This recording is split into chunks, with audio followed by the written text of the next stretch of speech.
축의 시대란 무엇인가? 기원전 900년에서 200년 전 인류 문명이 동시에 깨어나기 시작했다. 동서양을 막론하고 전혀 교류가 없던 세계 곳곳에서 놀랍도록 비슷한 움직임이 시작됩니다. 중국에선 공자와 노자가, 인도에선 부처와 우파니샤드 사상가들이, 그리스에선 소크라테스, 플라톤, 아리스토텔레스가, 이스라엘에선 예언자들과 윤리적 일신론이 등장합니다. 역사상 가장 위대한 사유의 시간. 카린 암스트롱은 이 시기를 축의 시대라 부릅니다. 이 시기 전까지만 해도 인간은 신에게 제물을 바치고 전쟁과 폭력 속에서 세상을 받아들였습니다. 하지만 축의 시대에 들어서면서 사람들은 외부가 아니라 내면을 보기 시작합니다. 고통을 질문하고 자아를 탐구하고 공동체의 윤리를 고민하기 시작한 것입니다. 공자는 인과 예를 이야기하고 이기적인 마음을 넘어선 사회적 조화를 꿈꾸었습니다. 부처는 고의 본질을 직시하고 집착을 버리는 법을 가르쳤습니다. 그리스 철학자들은 인간 이성과 정의, 존재의 본질을 묻기 시작했습니다. 이스라엘의 예언자들은 권력을 비판하고 정의와 자비의 신을 새롭게 그려냈습니다. 이 모든 변화는 한 가지 공통된 흐름에서 나옵니다. 고통의 인식, 내면의 전환, 윤리의 발견. 신은 더 이상 하늘 위 전쟁의 신이 아니라 인간 내면의 진실과 연결되는 존재로 바뀝니다. 축의 시대의 사유는 단지 철학이나 종교가 아닙니다. 그것은 삶의 기술, 고통을 초월하는 법, 타인을 이해하는 방법, 더 나은 공동체를 만드는 비전이었습니다. 그리고 그것은 단지 그 시대만의 이야기가 아니라 오늘의 우리에게도 깊은 영향을 미치고 있습니다. 지금 우리가 믿는 종교, 우리가 말하는 도덕, 우리가 추구하는 자아와 자유, 그 모든 사상의 뿌리는 축의 시대에서 비롯되었습니다. 축의 시대는 단지 과거를 말하지 않습니다. 그것은 인간이 어떻게 고통을 생각했고, 어떻게 나를 넘어서려 했으며, 어떻게 함께 살고자 했는지를 말합니다. 고대 이스라엘에서는 솔로몬 왕의 죽음 이후에 북왕국 이스라엘과 남왕국 유다로 분열됩니다. 정치적 혼란과 외세의 위협 속에서 이 작은 민족은 역사상 가장 극적인 종교적 전환을 하게 됩니다. 기원전 722년 아시리아에 의해서 북왕국은 멸망하고 기원전 586년 바빌론은 유다를 침공해서 예루살렘 성전을 파괴하고 지도층을 포로로 끌고 갑니다. 이 사건은 단순한 침략이 아니었습니다.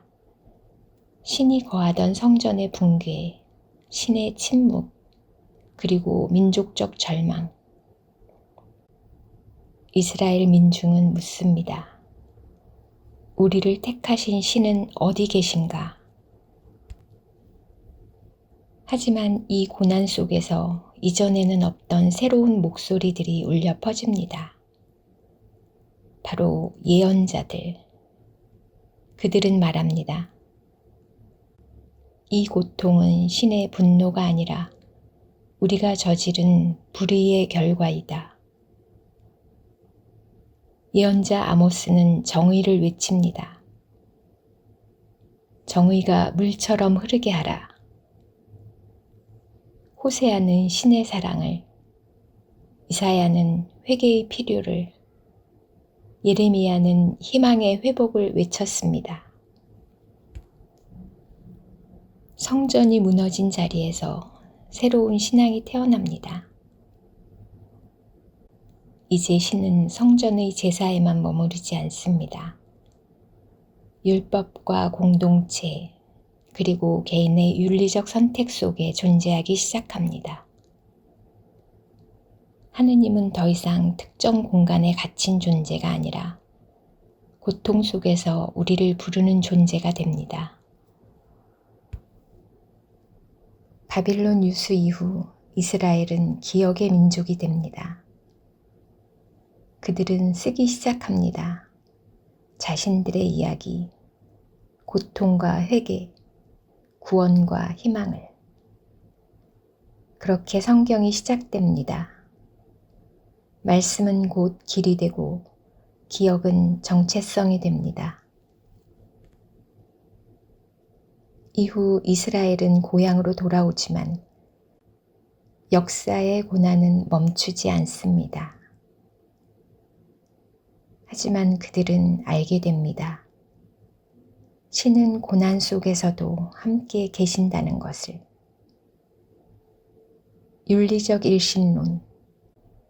이것이 추구의 시대 이스라엘이 남긴 가장 위대한 유산입니다.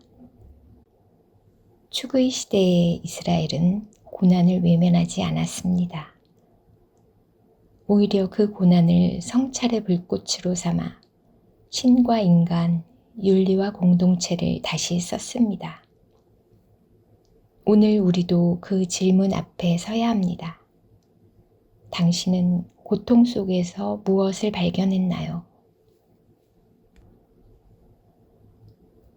깊은 물속에서 시작된 고요한 울림.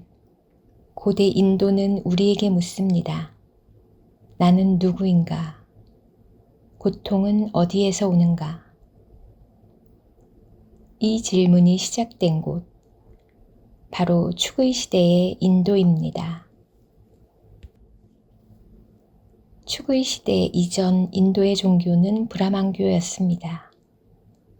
신에게 바치는 제사, 우주의 질서를 유지하는 예식, 브라만이라는 사제 계급이 중심이던 시대. 하지만 형식은 질문을 덮을 수 없었습니다. 제사가 과연 인간을 구원할 수 있는가?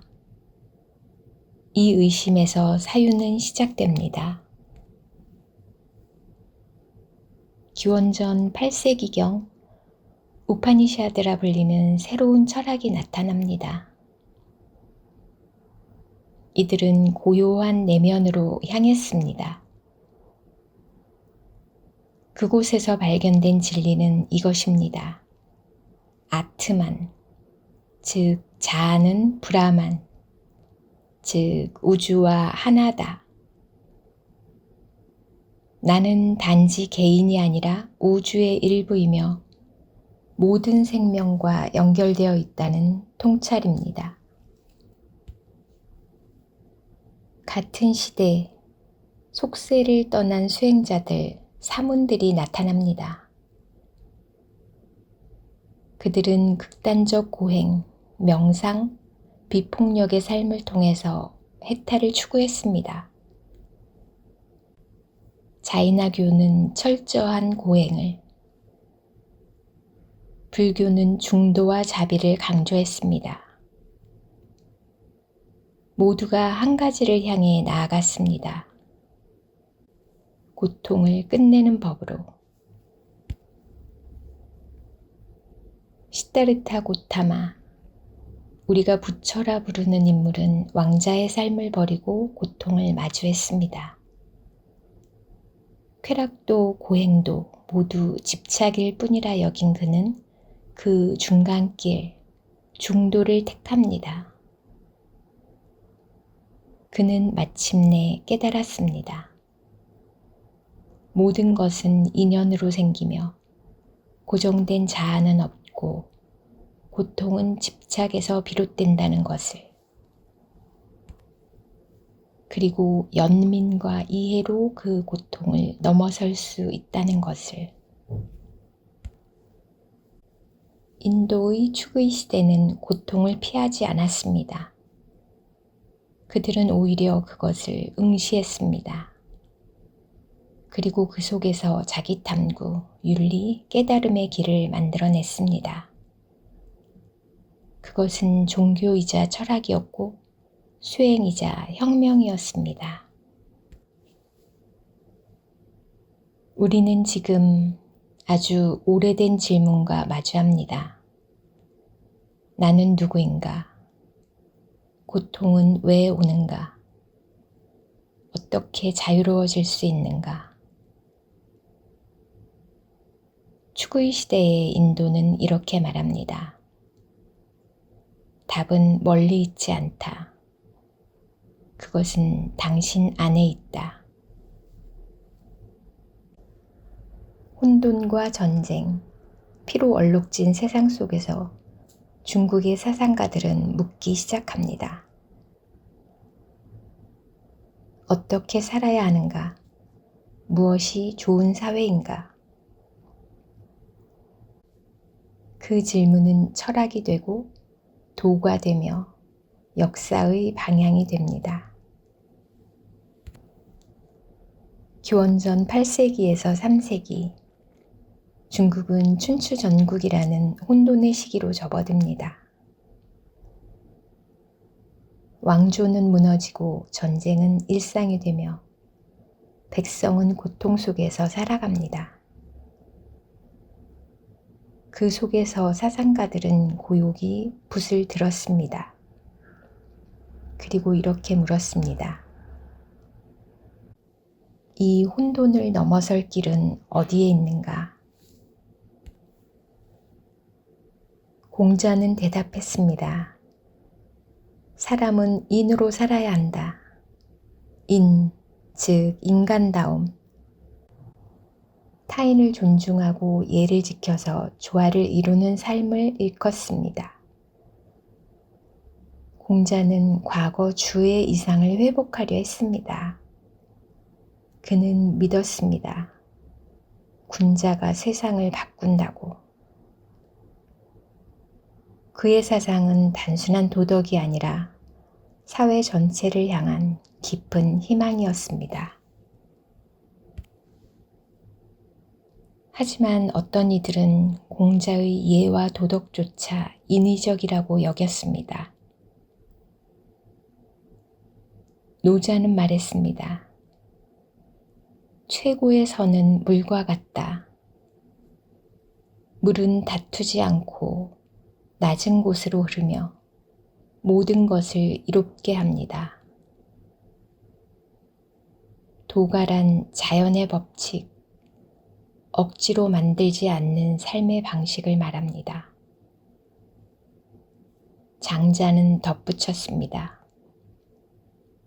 옳고 그름도 꿈과 현실도 모두 흘러가는 것이다.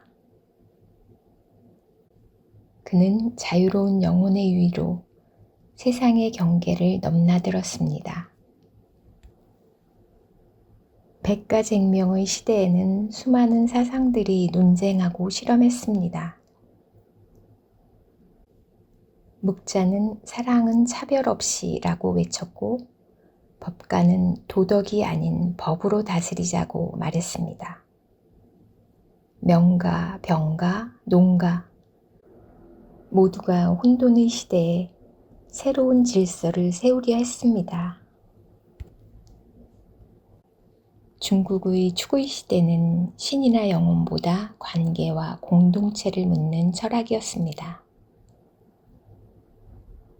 어떻게 조화를 이룰 것인가?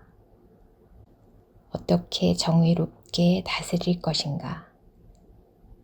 어떻게 함께 살아갈 것인가? 그 사유는 지금도 살아있습니다. 공자의 예절, 노자의 무의, 묵자의 겸해. 모두가 지금 우리에게 다시 묻고 있습니다. 혼돈은 질문을 낳았고 질문은 사유를 낳았습니다. 그 사유는 도가 되고 덕이 되고 지금도 아시아를 흐르고 있습니다. 이제 페르시아로 가봅니다. 한 남자가 사막에 서 있습니다. 그는 묻습니다. 이 세상은 왜 선과 악으로 나뉘어지는가? 그 질문에서 하나의 불꽃이 피어납니다. 그 불꽃은 진리를 밝히고 선과 악 사이에서 인간의 자유를 일깨웁니다. 이야기는 고대 페르시아에서 시작됩니다. 기원전 10세기경 이란 고원은 이미 복잡한 신들을 섬기던 세계였습니다. 그 속에서 조로아스터는 나타납니다. 그는 외칩니다. 신은 단 하나이며 그는 선의 근원이다. 그는 선과 질서의 신 아우라마즈다를 중심에 놓고 그 반대편엔 악과 거짓의 존재 앙그라마이뉴를 두었습니다. 그의 사상은 단순한 이원론이 아닙니다. 그 핵심은 다음과 같습니다. 인간은 선택할 수 있다. 조로아스터는 말합니다. 우리는 날마다 선택하고 있다. 그 선택이 세상을 밝힐 수도 어둡게 만들 수도 있다. 그는 신앙을 단순한 예배가 아니라 도덕적 실천으로 보았습니다. 진실을 말하고 약자를 돕고 정의롭게 행동하는 것. 이것이 곧 신을 향한 경배였던 것입니다. 그래서 조로아스터교에서는 불이 중요합니다. 불은 단순한 자연물이 아니라 진리와 순수의 상징입니다.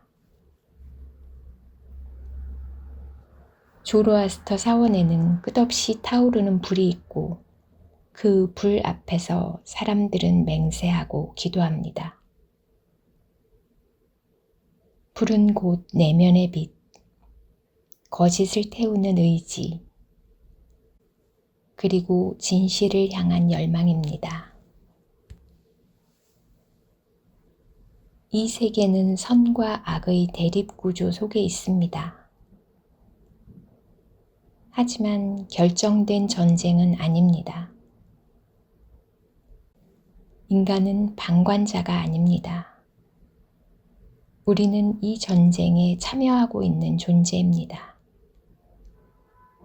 우리가 선을 택할 때 우주의 빛은 조금 더 넓어집니다. 조로아스터의 사상은 유대교, 기독교, 이슬람의 깊은 흔적을 남깁니다. 천사와 악마, 천국과 지옥, 최후의 심판과 선택의 자유. 이 모든 개념은 고대 페르시아의 그 불꽃에서 시작되었습니다. 조로아스터는 말했습니다. 생각을 맑게, 말을 곧게, 행동을 바르게 하라. 이 단순한 문장은 지금도 불처럼 타오릅니다. 축의 시대, 페르시아의 목소리는 선택이라는 고귀한 자유를 우리에게 맡깁니다. 이제 그리스로 넘어갑니다. 그리스, 신화의 나라, 신들이 걷던 땅. 하지만 이 땅 위에서 신을 넘어서 인간을 묻는 사유가 시작됩니다. 인간이란 무엇인가? 정의란 무엇인가? 이 세상을 이해할 수 있을까? 이러한 질문이 울리던 시기에 그리스는 이성과 철학의 실험실이 됩니다. 그리스는 원래 풍부한 신화의 땅이었습니다. 제우스, 아테나, 디오니소스. 하지만 축의 시대에 접어들면서 사람들은 신화를 넘어서 세상의 원리를 이성으로 설명하려 합니다. 이것이 로고스의 시작입니다. 밀레토스의 탈레스는 물에서, 아낙시만드로스는 무한에서, 헤라클레이토스는 불에서 세상의 본질을 찾으려 했습니다. 그들은 신이 아니라 관찰과 논리로 세상을 해석했습니다. 이것은 과학의 뿌리였습니다. 세상의 구조를 묻던 사유는 이제 인간과 사회로 향합니다. 소피스트들은 말합니다. 진리는 상대적이다. 언어는 권력이다. 그에 맞서서 소크라테스는 거리에서 질문합니다. 너 자신을 알라. 그는 지식보다는 지혜, 논쟁보다는 성찰을 중시했고 무지의 자각을 통해서 내면의 목소리를 찾으려 했습니다. 플라톤은 이데아의 세계를 꿈꿉니다. 눈에 보이는 것은 그림자, 진실은 그 너머에 있다고 믿었습니다. 아리스토텔레스는 현실 세계를 분석하고 분류하며 윤리, 논리, 정치, 자연까지 철학을 확장했습니다. 그리스 철학은 추상과 구체, 이상과 현실 사이를 오가며 사유의 지도를 완성합니다. 철학만이 아니었습니다. 아테네 광장에서는 민주주의가 실험되고 급장에선 인간의 고뇌가 무대에 올랐습니다. 아이스킬로스, 소포클레스, 에우리피데스, 그들의 비극은 인간의 욕망, 죄, 구원, 책임을 말했습니다. 그리스는 질문하는 문명을 꿈꾸었습니다.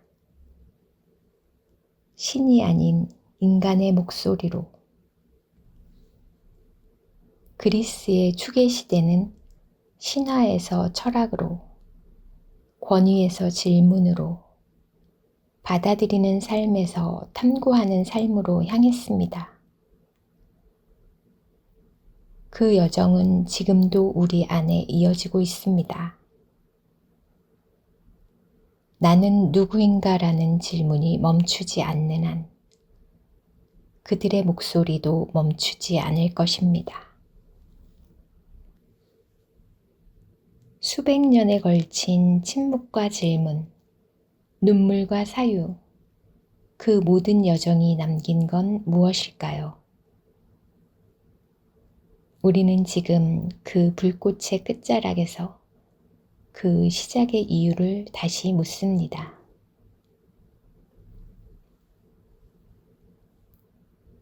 기원전 900년에서 200년 사이 전 세계에서 거의 동시에 종교와 철학의 거대한 전환이 일어났습니다. 중국, 인도, 페르시아, 이스라엘, 그리스. 서로 만나지 않았지만 모두가 비슷한 방향을 바라보았습니다. 신에서 인간으로, 제사에서 자각으로, 힘에서 윤리로. 이것이 바로 축의 시대입니다. 이 시대의 사유는 말합니다. 신은 인간 안에 있다. 불안 속에서 길을 찾고 고통 속에서 의미를 찾고 혼돈 속에서 질서를 찾으려는 노력. 공자는 조화를, 부처는 해탈을, 소크라테스는 진리를, 조로아스터는 선택을,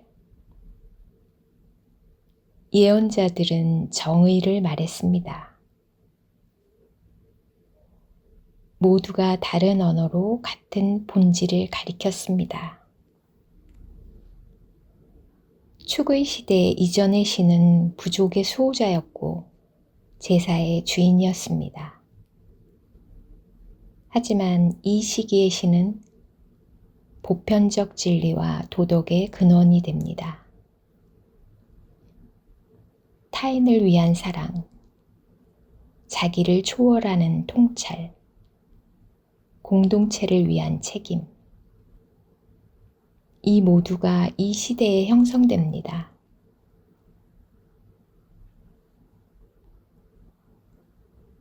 축의 시대 이후 그 유산은 종교와 문명으로 이어졌습니다. 불교, 유대교, 기독교, 이슬람, 유교, 도가. 이들은 모두 축의 시대의 씨앗 위에 자라난 나무들입니다. 우리는 여전히 그 나뭇가지 위에 살아가고 있습니다.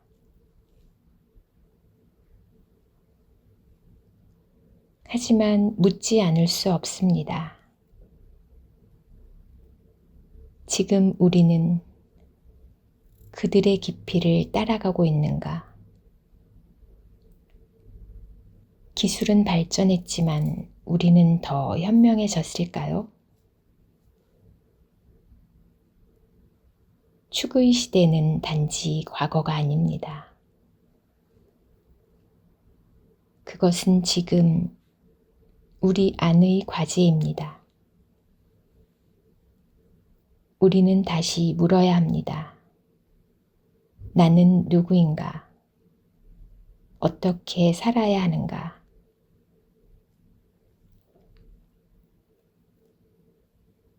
축의 시대는 끝났지만 그 시대의 정신은 끝나지 않았습니다. 깨어있는 사유, 타인을 위한 윤리, 자기를 넘어서려는 열망. 그 불씨는 우리 각자의 삶에서 다시 타오를 수 있습니다.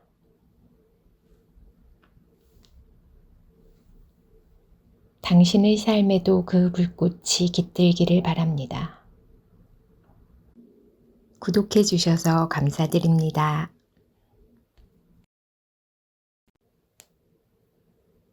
축의 시대란 무엇인가?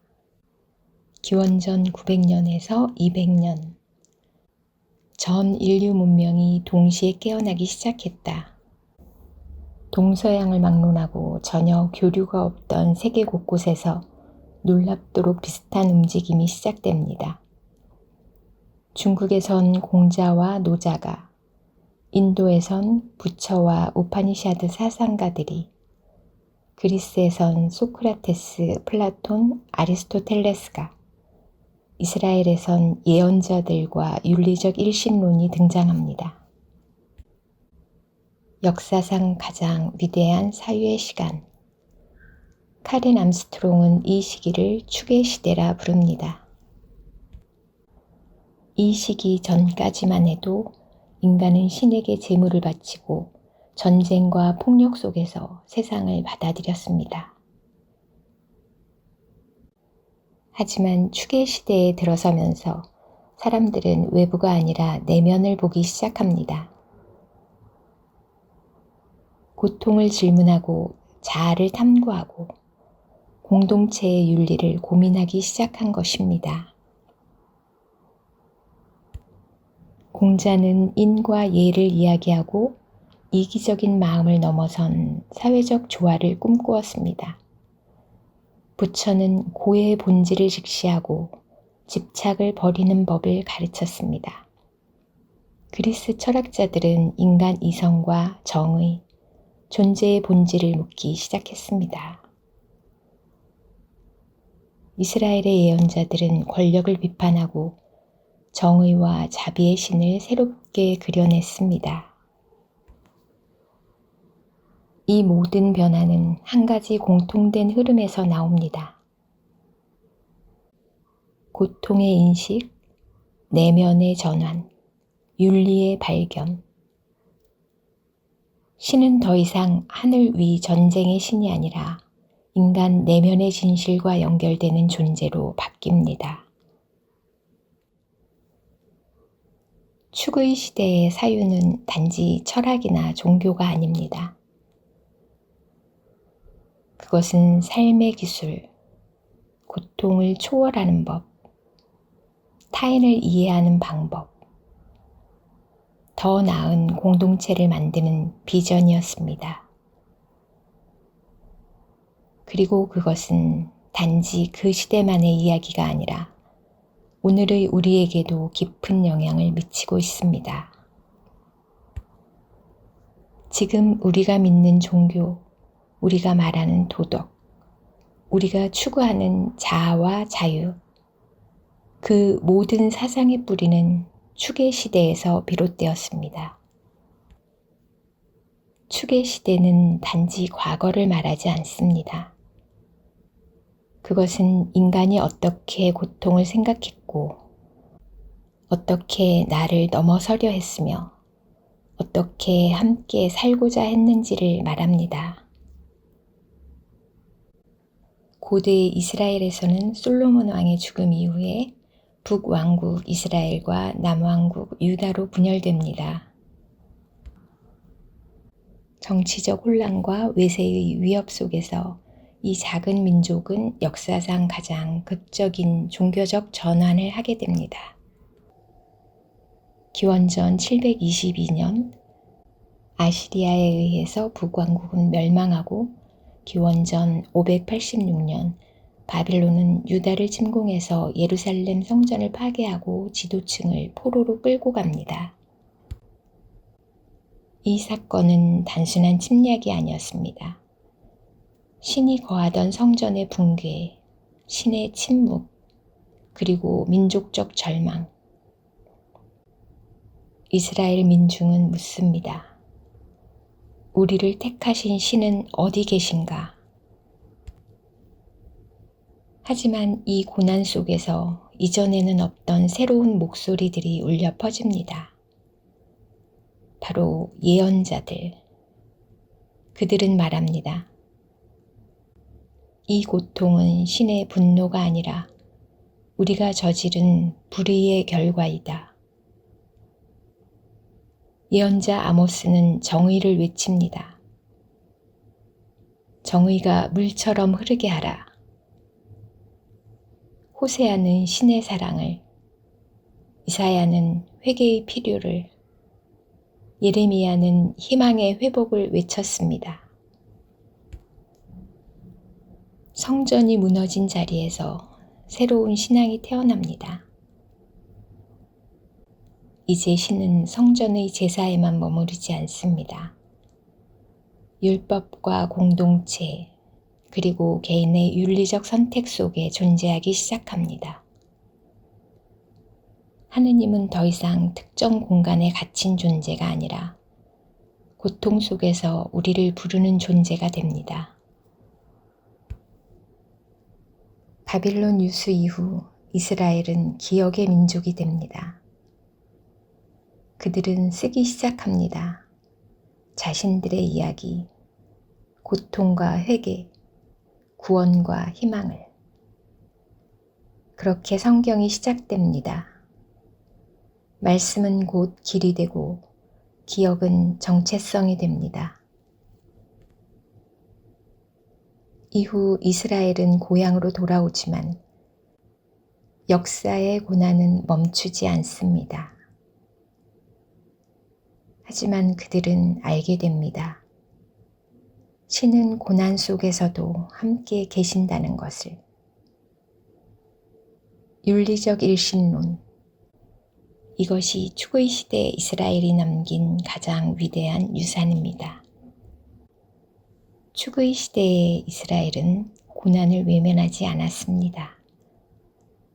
오히려 그 고난을 성찰의 불꽃으로 삼아 신과 인간, 윤리와 공동체를 다시 썼습니다. 오늘 우리도 그 질문 앞에 서야 합니다. 당신은 고통 속에서 무엇을 발견했나요? 깊은 물속에서 시작된 고요한 울림. 고대 인도는 우리에게 묻습니다. 나는 누구인가? 고통은 어디에서 오는가? 이 질문이 시작된 곳, 바로 추구의 시대의 인도입니다. 추구의 시대 이전 인도의 종교는 브라만교였습니다. 신에게 바치는 제사, 우주의 질서를 유지하는 예식, 브라만이라는 사제 계급이 중심이던 시대. 하지만 형식은 질문을 덮을 수 없었습니다. 제사가 과연 인간을 구원할 수 있는가? 이 의심에서 사유는 시작됩니다. 기원전 8세기경 우파니샤드라 불리는 새로운 철학이 나타납니다. 이들은 고요한 내면으로 향했습니다. 그곳에서 발견된 진리는 이것입니다. 아트만, 즉 자아는 브라만, 즉 우주와 하나다. 나는 단지 개인이 아니라 우주의 일부이며 모든 생명과 연결되어 있다는 통찰입니다. 같은 시대, 속세를 떠난 수행자들, 사문들이 나타납니다. 그들은 극단적 고행, 명상, 비폭력의 삶을 통해서 해탈을 추구했습니다. 자이나교는 철저한 고행을, 불교는 중도와 자비를 강조했습니다. 모두가 한 가지를 향해 나아갔습니다. 고통을 끝내는 법으로. 시다르타 고타마, 우리가 부처라 부르는 인물은 왕자의 삶을 버리고 고통을 마주했습니다. 쾌락도 고행도 모두 집착일 뿐이라 여긴 그는 그 중간길, 중도를 택합니다. 그는 마침내 깨달았습니다. 모든 것은 인연으로 생기며 고정된 자아는 없고 고통은 집착에서 비롯된다는 것을, 그리고 연민과 이해로 그 고통을 넘어설 수 있다는 것을. 인도의 추구의 시대는 고통을 피하지 않았습니다. 그들은 오히려 그것을 응시했습니다.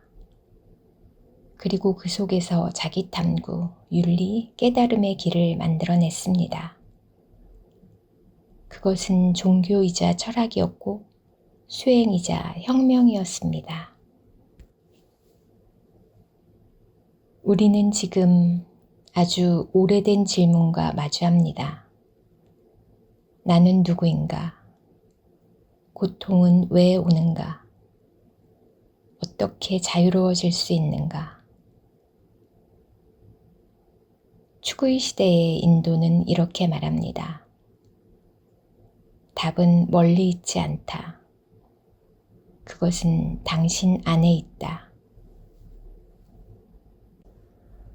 혼돈과 전쟁, 피로 얼룩진 세상 속에서 중국의 사상가들은 묻기 시작합니다.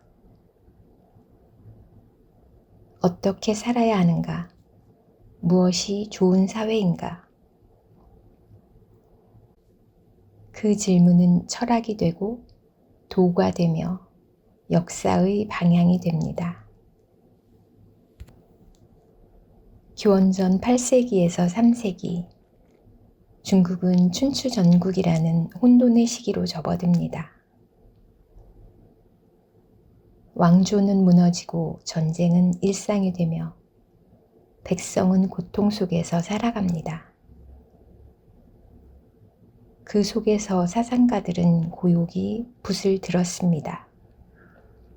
그리고 이렇게 물었습니다. 이 혼돈을 넘어설 길은 어디에 있는가? 공자는 대답했습니다. 사람은 인으로 살아야 한다. 인, 즉 인간다움. 타인을 존중하고 예를 지켜서 조화를 이루는 삶을 일컫습니다. 공자는 과거 주의 이상을 회복하려 했습니다. 그는 믿었습니다. 군자가 세상을 바꾼다고. 그의 사상은 단순한 도덕이 아니라 사회 전체를 향한 깊은 희망이었습니다. 하지만 어떤 이들은 공자의 예와 도덕조차 인위적이라고 여겼습니다. 노자는 말했습니다. 최고의 선은 물과 같다. 물은 다투지 않고 낮은 곳으로 흐르며 모든 것을 이롭게 합니다. 도가란 자연의 법칙, 억지로 만들지 않는 삶의 방식을 말합니다. 장자는 덧붙였습니다.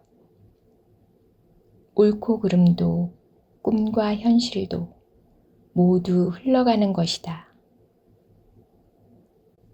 그는 자유로운 영혼의 유의로 세상의 경계를 넘나들었습니다. 백가쟁명의 시대에는 수많은 사상들이 논쟁하고 실험했습니다.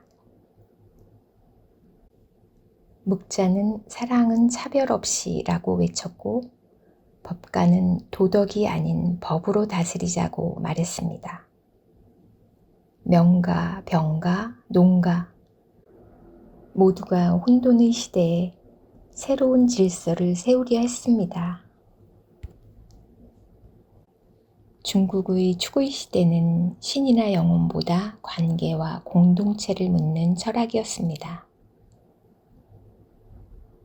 어떻게 조화를 이룰 것인가? 어떻게 정의롭게 다스릴 것인가? 어떻게 함께 살아갈 것인가? 그 사유는 지금도 살아있습니다. 공자의 예절, 노자의 무위, 묵자의 겸해. 모두가 지금 우리에게 다시 묻고 있습니다. 혼돈은 질문을 낳았고 질문은 사유를 낳았습니다. 그 사유는 도가 되고 덕이 되고 지금도 아시아를 흐르고 있습니다. 이제 페르시아로 가봅니다. 한 남자가 사막에 서 있습니다. 그는 묻습니다. 이 세상은 왜 선과 악으로 나뉘어지는가? 그 질문에서 하나의 불꽃이 피어납니다. 그 불꽃은 진리를 밝히고 선과 악 사이에서 인간의 자유를 일깨웁니다. 이야기는 고대 페르시아에서 시작됩니다. 기원전 10세기경 이란 고원은 이미 복잡한 신들을 섬기던 세계였습니다. 그 속에서 조로아스터는 나타납니다. 그는 외칩니다. 신은 단 하나이며 그는 선의 근원이다. 그는 선과 질서의 신 아우라마즈다를 중심에 놓고 그 반대편엔 악과 거짓의 존재, 앙그라마이뉴를 두었습니다. 그의 사상은 단순한 이원론이 아닙니다. 그 핵심은 다음과 같습니다. 인간은 선택할 수 있다. 조로아스터는 말합니다. 우리는 날마다 선택하고 있다. 그 선택이 세상을 밝힐 수도 어둡게 만들 수도 있다. 그는 신앙을 단순한 예배가 아니라 도덕적 실천으로 보았습니다. 진실을 말하고 약자를 돕고 정의롭게 행동하는 것. 이것이 곧 신을 향한 경배였던 것입니다. 그래서 조로아스터교에서는 불이 중요합니다. 불은 단순한 자연물이 아니라 진리와 순수의 상징입니다. 조로아스터 사원에는 끝없이 타오르는 불이 있고 그 불 앞에서 사람들은 맹세하고 기도합니다.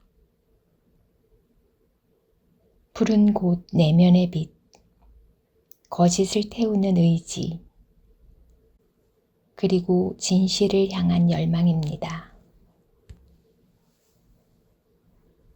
이 세계는 선과 악의 대립 구조 속에 있습니다. 하지만 결정된 전쟁은 아닙니다. 인간은 방관자가 아닙니다. 우리는 이 전쟁에 참여하고 있는 존재입니다. 우리가 선을 택할 때 우주의 빛은 조금 더 넓어집니다. 조로아스터의 사상은 유대교, 기독교, 이슬람의 깊은 흔적을 남깁니다.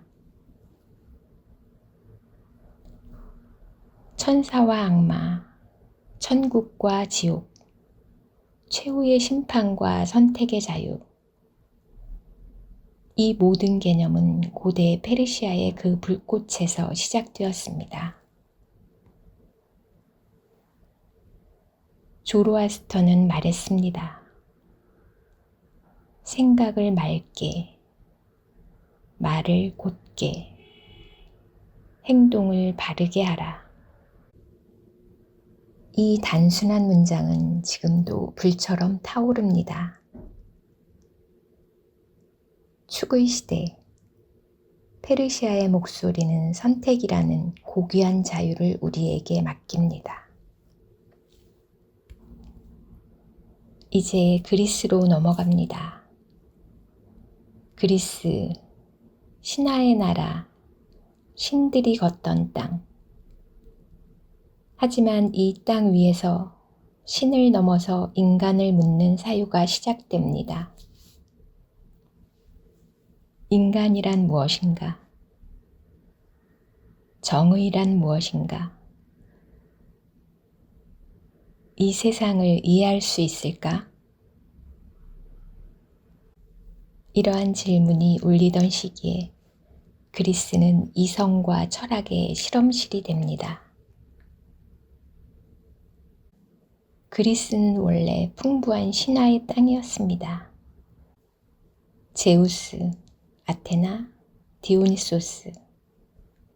하지만 축의 시대에 접어들면서 사람들은 신화를 넘어서 세상의 원리를 이성으로 설명하려 합니다. 이것이 로고스의 시작입니다. 밀레토스의 탈레스는 물에서, 아낙시만드로스는 무한에서, 헤라클레이토스는 불에서 세상의 본질을 찾으려 했습니다. 그들은 신이 아니라 관찰과 논리로 세상을 해석했습니다. 이것은 과학의 뿌리였습니다. 세상의 구조를 묻던 사유는 이제 인간과 사회로 향합니다. 소피스트들은 말합니다. 진리는 상대적이다. 언어는 권력이다. 그에 맞서서 소크라테스는 거리에서 질문합니다. 너 자신을 알라. 그는 지식보다는 지혜, 논쟁보다는 성찰을 중시했고 무지의 자각을 통해서 내면의 목소리를 찾으려 했습니다. 플라톤은 이데아의 세계를 꿈꿉니다. 눈에 보이는 것은 그림자, 진실은 그 너머에 있다고 믿었습니다. 아리스토텔레스는 현실 세계를 분석하고 분류하며 윤리, 논리, 정치, 자연까지 철학을 확장했습니다. 그리스 철학은 추상과 구체, 이상과 현실 사이를 오가며 사유의 지도를 완성합니다. 철학만이 아니었습니다. 아테네 광장에서는 민주주의가 실험되고 급장에선 인간의 고뇌가 무대에 올랐습니다. 아이스킬로스, 소포클레스, 에우리피데스, 그들의 비극은 인간의 욕망, 죄, 구원, 책임을 말했습니다. 그리스는 질문하는 문명을 꿈꾸었습니다. 신이 아닌 인간의 목소리로. 그리스의 추계 시대는 신화에서 철학으로, 권위에서 질문으로, 받아들이는 삶에서 탐구하는 삶으로 향했습니다. 그 여정은 지금도 우리 안에 이어지고 있습니다. 나는 누구인가라는 질문이 멈추지 않는 한 그들의 목소리도 멈추지 않을 것입니다. 수백 년에 걸친 침묵과 질문, 눈물과 사유, 그 모든 여정이 남긴 건 무엇일까요?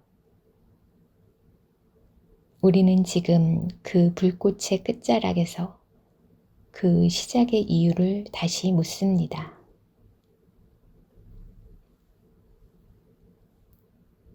기원전 900년에서 200년 사이 전 세계에서 거의 동시에 종교와 철학의 거대한 전환이 일어났습니다. 중국, 인도, 페르시아, 이스라엘, 그리스. 서로 만나지 않았지만 모두가 비슷한 방향을 바라보았습니다. 신에서 인간으로, 제사에서 자각으로, 힘에서 윤리로.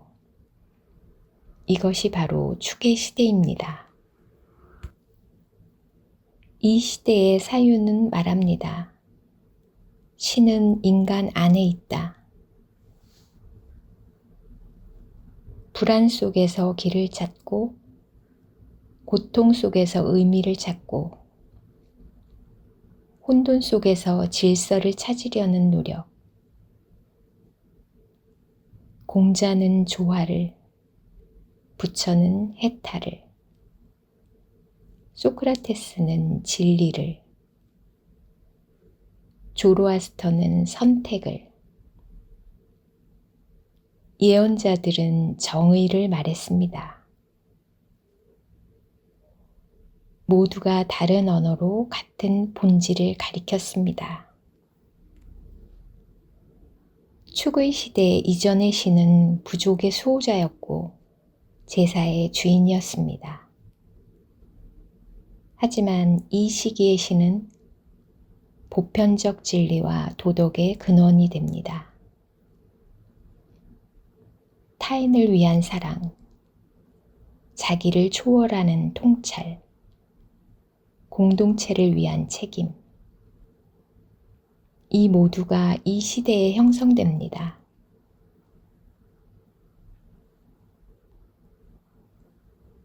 축의 시대 이후 그 유산은 종교와 문명으로 이어졌습니다. 불교, 유대교, 기독교, 이슬람, 유교, 도가. 이들은 모두 축의 시대의 씨앗 위에 자라난 나무들입니다. 우리는 여전히 그 나뭇가지 위에 살아가고 있습니다.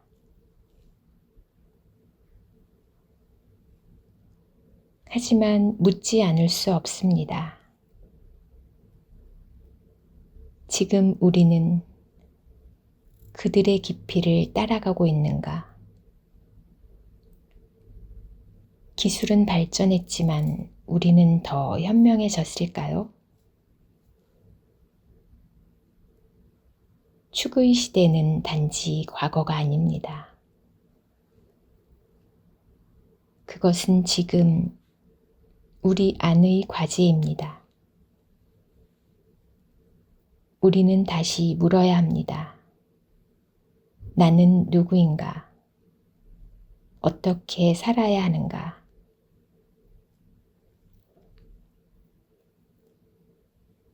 축의 시대는 끝났지만 그 시대의 정신은 끝나지 않았습니다. 깨어있는 사유, 타인을 위한 윤리, 자기를 넘어서려는 열망. 그 불씨는 우리 각자의 삶에서 다시 타오를 수 있습니다.